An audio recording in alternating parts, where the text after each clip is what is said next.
Hi, everybody. Welcome to another exciting edition of Words, Images, and Worlds. On this episode, I am delighted to be talking with author, comics creator, picture book creator. Can we say picture book creator? Absolutely. An entire series. J. Robert Deans of Deans Productions, I think is the Dean's logo. Family So Productions, actually. Dean's Yeah. family. Yes, yes. Yeah. So we'll talk about what all of that means, but glad to have you on the show. And I shall I appreciate call it. Thanks you very much. Robert? Does that work? Robert. Yeah. I generally tell people the J is silent. Oh, nice, nice, nice. And already we are into dad joke territory. I love it. Yes. I love it. Absolutely. Yeah. Yes, yes. My Yeah. They are students my will bread and butter. appreciate the humor. Yes. Yes. So speaking of bread and butter, you have the Bear from A.U.N.T Yes. series, as well as the Mighty Hippofartamus. Yes. That one actually is a co-creation with my daughter. Oh, nice, Um, nice. I do Bear from Ant is my series of chapter books for ages 8 and up who are just getting into reading on their own. Hmm. And then there's a picture book series. You mentioned picture books. I do a picture book series about um, Shakes the cow, who is Hmm. my adventure cow, and she goes on all these adventures and gets lost with her best friend, a penguin named Percy, and they've been to space, they've been to the jungle, they've been race car drivers. Basically, Shakes is my way of like paying homage to and living vicariously through uh, a toy cow. Love And it, it's love I it. get to do the Indiana Jones homage, the Star Wars homage, the Grand Prix homage, all these things that I've wanted to do, and it's just telling fun stories for kids and sliding the lesson, the Hmm. morality tale under the radar. So it's always at the end, and I don't slap kids upside the face with it like some books do. I kind of get it in there sometimes with a dad joke. Nice. Love it. So that's I do Shakes and Bear from Ant, and the Hippofartamus came about because my kid was like 8 when I Hmm. was starting out doing this as a thing. And when you've got a kid that young, do you have kids of your own? I do not. I'm a teacher, so I spend time with like kids from the community, but no, Gotcha. I do have pets, so there's that. They're about the same thing. Um, dogs or cats? Dogs. Dogs are very much like children. Um, when they get to like that age of 8 or 9, they want to be included in, especially in whatever their parents are doing. And Mhm. my kid wanted to be in on the fact that I was producing these 2 books, and my wife was writing a cookbook, and she wanted to get in on it. And it was like we didn't want to just okay, fine, let's do a book. Wanted her to be really in on the process Mhm. because Mhm. it would also she'd figure out what exactly we were doing. It wasn't just drawing pictures and being silly. I'm not anyway. So I took this idea that we had had when she was not getting up for school in the morning, and every morning I was having to grab one of her toys and like push a toy into her face and yell hippo butt, hippo butt, hippo butt, hippo butt until she finally would wake up. Uh-huh. And that went on for like a week. And driving her to school, one day she goes, "Dad, I think I have an idea for a story." And where And did it this was, idea come from? yeah, exactly. And it was like she said, "What about a hippo that farts and that's its superpower? And it jumps up in like this cloud of stuff and it farts and that's what stops the villains." And I was like, "All right, let's work on that." And so I'd sit her down and I ask her all these questions. She would answer the questions. I'd write everything down. And I said, "Okay, now let's turn this into a story." And we turned it into Mhm. the Mighty Hippofartamus. And since then, she's a lot older now, but since then we've turned it into 4 comic books. Yeah, yeah. That's And that's amazing. and it's like, and she still wants to do this because of how I formulated it. It wasn't just like, oh, okay, my kid wants to do a comic book. Fine, we'll do a comic book and leave it at that. I did it as an activity that now she is a guest on her own at Heroes Nice, because I nice. turned it into something that she did on her own. She produced this thing mostly with as little interaction from me as possible to make it her own.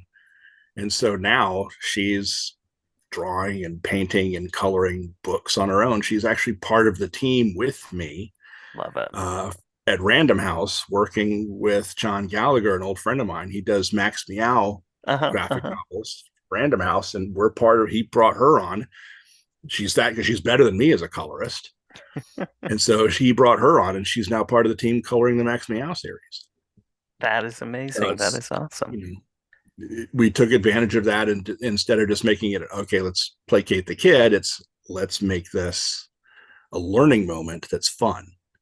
And obviously it took off for her. That's Yeah. wonderful. Oh yeah. And I'm instead of me just being a storyteller on my own right, I'm her dad Uh-huh, at the uh-huh. shows. I'm her dad. Yeah, she's the talent. I'm the bodyguard. That's right. That's right. You're the manager. You're the Yeah, the scout and the bodyguard. I love it. yeah, Love it. exactly. Yeah. But no, and it's fun because we get to work together, and her style has developed so much more differently from mine mhm, that it's like there's no worry about any sort of there you get you hear these stories about parents raising their kids and then like living vicariously through them, mhm. like what's the dance mom kind of thing. It's like there's Right. none of that. It's like she's doing her own thing, I'm doing my own thing, and we swap ideas and we sort of help each other out, and it's actually really cool. That is But she's awesome. her own kid too, so. That's And so when that cool. all came out of me smashing a hippo toy in her face because she wouldn't get up for school one day. Well, So and it just illustrates that like ideas for projects can come from so many places. And I always ask about collaboration, so that's a great story of collaboration as well. it's well, collaboration. I like I said, I've worked with John on. I help him with the Max Meow stuff. But anytime I've worked with somebody, it's like you got to put your ego aside Hmm, and hmm. think about the project first. And if someone's got a better idea, take it because it's better for the project. Yeah, So, yeah. Well, great model for your daughter, and love that. As far as your kind of origin stories and connections, how did you? I was gonna say comics, but you're all ages, so we're talking picture books, chapter books, comics. How did you connect with storytelling, I guess we'll say? it, well, it started really in utero, and I know that may sound weird, but my mother read to me constantly Hmm, from hmm, the before I was born. She was reading books to me, and not just like Dr. Seuss. She would read out loud to me anything, hmm, and hmm. it got to the point where at like 3 years old, the teacher at my preschool came to her and said, he can read, right? And she's like, oh no, no, he's a kid. He can't. Of course not. He's just following along. She's like, no, no, come here. And the preschooler handed me like a Dr. Seuss book and said, read this to your mom. And I did. And my mom was like, oh, okay, sure. But she had also given me, and I remember this vividly, it was a paperback that reprinted, with the exception of Batman and Superman, a lot of the original, um, whatever they were called, the National Periodical Publications or whatever, Wonder Woman, Green Lantern, Hawkman, the Justice Society solo Hmm. stories before they were the Justice Society in this big paperback. And it had been her book, which was really weird because later in her life, she always got at me like, why are you reading comic books? They're trash. But some people get old and get weird. Um, and I loved that book. And I really cottoned on to Our Man and Green Lantern and Wonder Woman. Those are my three favorites as a kid. And I just read that book constantly. And so I also I read the heck out of Wizard of Id, Hmm, hmm. Peanuts, and BC. Those are my three favorite cartoon strips. Um, I couldn't get into Garfield for some reason. I don't know why, but like Yeah, yeah. the other three, Johnny Hart, just his humor spoke to me, Mm, and his way of setting up a joke spoke to me. And there's a lot of dad humor in his stuff, so I think that's also where I got that sense of humor because hmm. my father actually was out of the picture. He bailed when I was very young, and so I read comics, newspaper strips, anything I could get my hands on. And I started drawing that stuff also at a very young age, 4, 5, 6, and wasn't very good, but I drew it. And I also started picking up comics from that time, like the very early new X-Men, stuff like that, Hmm. which led me to Teen Titans and George Perez and Walter Simonson and, his Star Trek, wow, Star Wars book.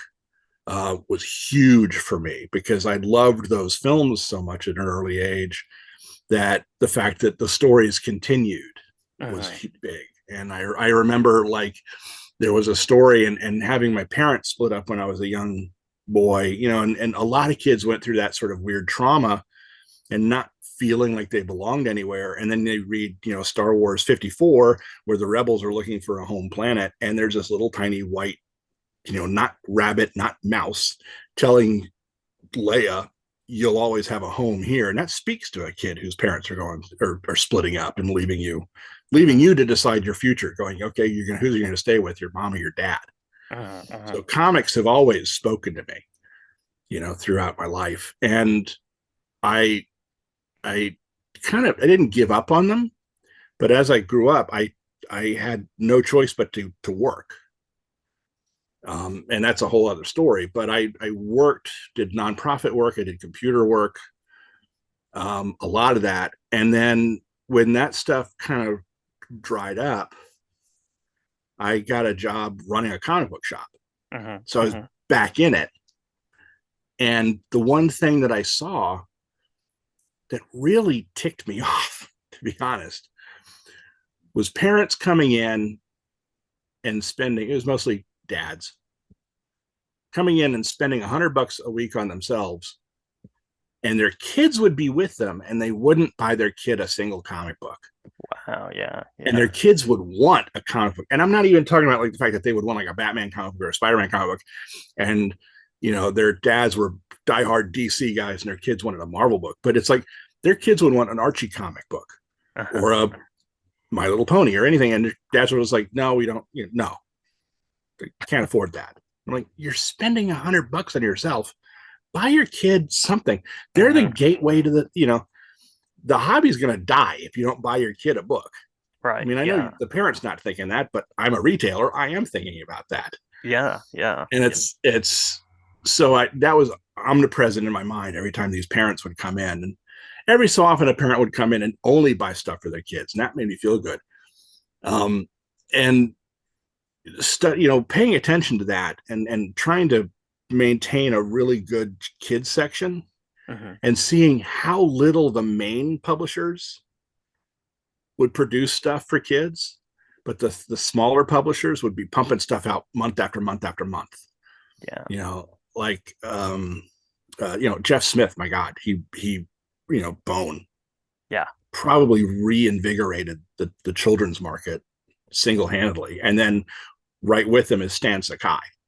Hmm. I mean, I realize most people probably don't think of a samurai rabbit, you know, running around with a sword as children's fare, but it was not harsh.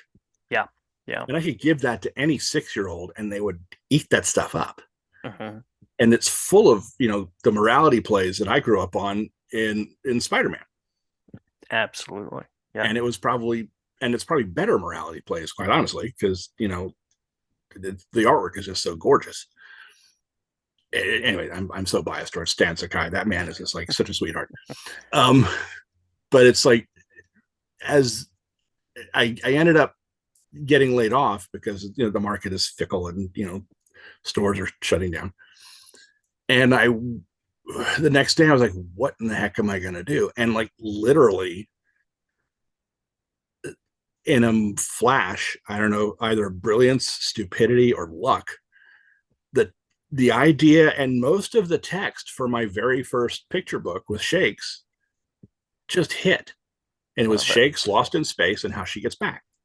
Hmm. Hmm. And I it was like 2 o'clock in the morning, and I flew open the laptop and I typed it out and I read it to my wife the next morning. She was like, well, "You got a book.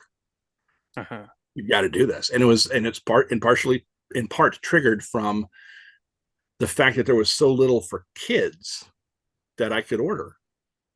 Yeah. And it wasn't a matter of just being safe. I had a discussion a long time ago with Paul Tobin, the writer who had worked for Marvel and Image and all this, that all ages was viewed negatively by most readers in comic shops because they thought it meant for babies. But Hmm. all ages just means accessible. Yep. You're not worried about 30 years of canon to to have to remember to where does this story take place in Spider-Man's history? Does this before Batman broke his back or got his back broken or after? No, Right. you just read and enjoy the story. And it's like those kind of discussions I had with creators really fed me when I did that book. Is like I have a need now to tell stories for kids that they can just sit down and enjoy. Yeah. And it's like, even the Bear from Ant books, they're spy adventures for kids, and there's a series to them. Hmm. And the one I'm working on now, the one of the characters is a caterpillar and is transitioning into a butterfly. And you sort of, there's stuff that I've seeded in the first few books, but you don't even have to read the first few books just to read this one about Tyler becoming a butterfly. Love it. Yeah. That's a long answer. Hopefully there's enough something in there you can use.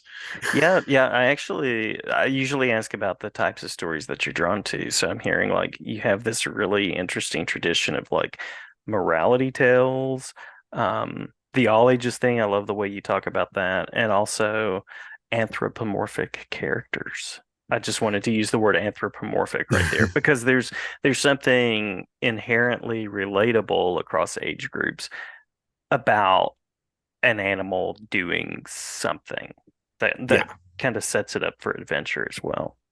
it's kind of like, it's you always, I don't know if you're a Star Trek fan or not, but Mhm, mhm. the whole idea of Star Trek was they could do stories in the 60s they couldn't do unless they set it in space.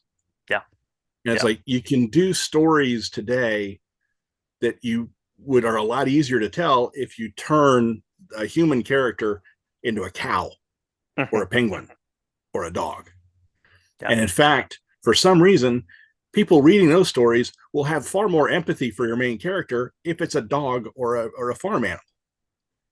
I don't know why, ironic, right? Very but there you ironic. go. Yeah, exactly. Yeah, Yeah. you know, even if in some cases you realize, wait, that cow is wearing a leather jacket. Hmm. That's just my humor, though. Yeah. Yeah. Yeah, the bear from Ant is the Animal United Network Task Force, and their cover is like they're all underground, but Uh-huh. above ground, their cover is a restaurant. It's a barbecue restaurant. And one of my readers finally came back to me and said, wait a minute, there are pigs working in the Ant, and they're working under a barbecue restaurant. I said, well, yeah, they just eat salads. Yeah. That's right. So it's like, hang on. So you're Yeah. just noticing this? And that begs the question. Sometimes are there those things that you just hope people notice and they pick up on some of those Yes. little ironies? Yeah. Yeah. Yes. There are things I will legitimately put in just to see if I get a comment or not. Yeah. Love it. Love it. Well, they say that dying is easy and comedy is hard. So, Yes. what's the secret to kind of cracking that? Um, Honestly, for me, if I think it's funny, I put it in. Actually, there's a formula I have, which is if I've got a joke in my mind, I test it on my wife, Hmm. and if she kind of, if she, then I got to work on it. If she groans, it's good. Maybe I got to tweak it, maybe not. If she leaves the room, it goes in as it is, and it's gold. So that's Nice. that's my indicator. So I love that. You have a metric. I love it. yeah, I always appreciate when I tell a joke and my students groan with it. It's like, okay, yeah. yeah, yeah. The It hard part creates is that empathy for me, I think. yes. The hard part is I'm over 50. The hard part is writing a joke that I will find funny, but that an 8-year-old will still understand. True, true, true. So I often have to get pre-readers that are at least around 10 to 12 Mhm. so that they can sort of translate. Like, I don't get it. Like, oh yeah, you're not going to know who Lyndon B. Johnson is, are you? All Right, right, right. let's. Nice, nice. A think tank of young readers. I love that. Yes, yeah, exactly. Yeah. So you mentioned that there is a new Bear from Ant series, Mhm. or not series, but book in development. Uh, Anything else on the creative agenda from not just you, but the entire family production that you'd like to mention that you can mention? Um, my wife is still we like I had anything to do with it. She does all the crochet work. She debuted Shakes as Uhura Love it. as Love a it. toy. Muhura, we called her. Uh-huh. Uh-huh. So she's working on the rest of the tradition of the original series cast and some of the Picard cast. Nice. Hopefully, we'll have those at Baltimore. Um, my daughter is trying to come up with the next Hippofartamus story. What I've tried to do with that is step back further and further with each issue so that Hmm. she will write most of the story, and I will at this point I'm just the like doing breakdowns so Hmm. that she'll do everything else. It's like she hasn't quite nailed down uh converting a script into a visual story on paper. That's got to be a challenge. That's got to It be, is tough. yeah. It's one of the it's Yeah. that kind of storytelling is one of the last things you really get a grasp on. So it's like she can pencil, she can ink, she can color, everything, but it storytelling, that kind of storytelling is still not quite there Hmm. in her comfort zone. I'm sure she could do it if but it's like that's my contribution to the hippopotamus stuff right now. So she's That's working cool. on a story idea for that. And then I'm just, I've got another Shakes book that's coming out in early next year. I'm trying to come up with a story for my Choose Your Own Adventure series. I just can't call it Choose Your Own Adventure series because Hmm. lawyers will Hmm. come after me.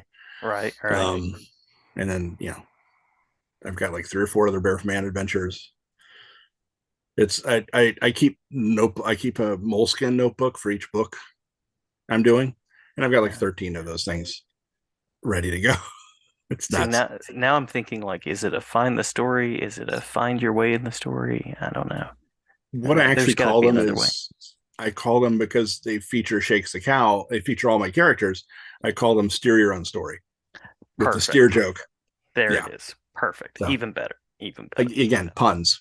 Love it. And Love it. we came up with a name. All of our characters live in one country, and it's Hmm. called Grand Punwick. So Nice. it's right there in the name. Nice. Love it. Love it. Um, if listeners want to go and check out crocheted items as well as books, I know that there's Baltimore and Heroes that you typically attend. Any other spots as well as web spaces? Um, Most everything, well, all of our books are available through Amazon. Is weird about self-publishing. Hmm. Hmm. They will favor Amazon self-publishers. They won't favor self-publishers who don't go through them. Mm. So all of my books can be found on bookshop.org or our site, and everything can be found through grandpunwick.com. Love it. Love it. I also obviously J. Robert Deans is basically my name through. I'm sort of just on Blue Sky and Instagram.